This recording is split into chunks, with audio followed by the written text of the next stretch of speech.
সেগুলোতে ফোকাস না দিয়ে যেগুলো নেতিবাচক এবং যেগুলো আমাদের দেখা প্রয়োজন, বাংলাদেশের জনগণের যা দেখা প্রয়োজন, আপনারা সেই দিকে একটু খেয়াল রাখবেন এবং সেই জিনিসগুলো তুলে ধরবেন। আরেকটা কথা, সেটা হচ্ছে ম্যাক্সিমাম মিডিয়াদের কথা, যে হচ্ছে সরকার বিরোধী তারা কোনো পোস্ট করতে চায় না।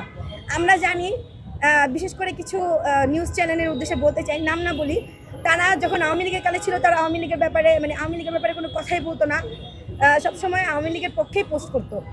এখন আমরা এই নবনির্বাচিত সরকারকালীন একটা কথা বলতে চাই, যে আপনারা দয়া করে, সরকার যদি কোনো রকম কোনো দুর্নীতি করে বা সরকার যে কোনো উন্নতি করে, আপনারা উন্নতির দিকগুলোও দেখবেন এবং দুর্নীতির দিকগুলো দেখবেন। শুধুমাত্র উন্নতির দিকগুলো পোস্ট করবেন এবং দুর্নীতির দিকগুলো ঢেকে যাবেন, এই বিষয়গুলো হচ্ছে আপনারা খুবই আমাদেরকে আশাহত করেন। আপনারা যখন আমরা যেটা বলি সেটা যখন আপনারা সেইভাবে উপস্থাপন করেন, জনগণ আমাদেরকে বোঝে যে আমরা কি বলতে চাইছি। তা আপনারা যদি আমাদেরকে উল্টাপাল্টাভাবে প্রকাশ করেন, সেই বিষয়গুলো হয়ে যাবে কি, যে আমরা হচ্ছে সেটা বলতে চাইনি, কিন্তু আপনারা প্রকাশ করছেন অন্যভাবে। আর আপনাদের কাছে একান্ত অনুরোধ, আপনারা জনগণকে বিভ্রান্ত করবেন না, যেখানে যা হচ্ছে সেটাই তুলে ধরবেন। এমনকি আপনাদের ক্যাপশনগুলো অত্যন্ত মানে ইতিবাচক হয়ে যায়, যেটা হচ্ছে আপনারা প্রকাশ করেন একটা, ক্যাপশন দেন অন্যরকম। অনেক সময় হয় কি, যে বাঙালি সব হচ্ছে তারা পুরোটা ভিডিও দেখে না, ক্যাপশনটাই করে। তা আপনারা ক্যাপশনটা ওরকমভাবে দিবেন যেন মানুষ মানে আমাদের কথাগুলা বা যে কোথায় কী হচ্ছে বাংলাদেশে সেগুলো যেন দেখতে চায় এবং শুনতে চায়।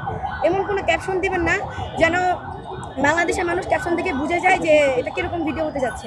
আরেকবার বলতে চাই, আপনারা দয়া করে কোথায় কী কারা প্রেম করতেছে, কোথায় কোন প্রেমিক ধরা পড়তেছে, কোথায় কোন প্রেমিকা ধরা পড়তেছে, সেদিকে ফোকাস না দিয়ে আপনারা একটু দয়া করে কোথায় দুর্নীতি হচ্ছে, কোথায় খুন হচ্ছে, কোথায় কার উপরে হামলা হচ্ছে, কোথায় কার বাড়িতে আগুন লাগাইতেছে এবং কে করতেছে, তাকে আমাদের নবনির্বাচিত সরকার করতেছে নাকি ফ্যাসিস্ট সরকার করতেছে, সেদিকে আপনারা দয়া করে একটু খেয়াল রাখবেন। আপনাদের কাছে একান্ত অনুরোধ।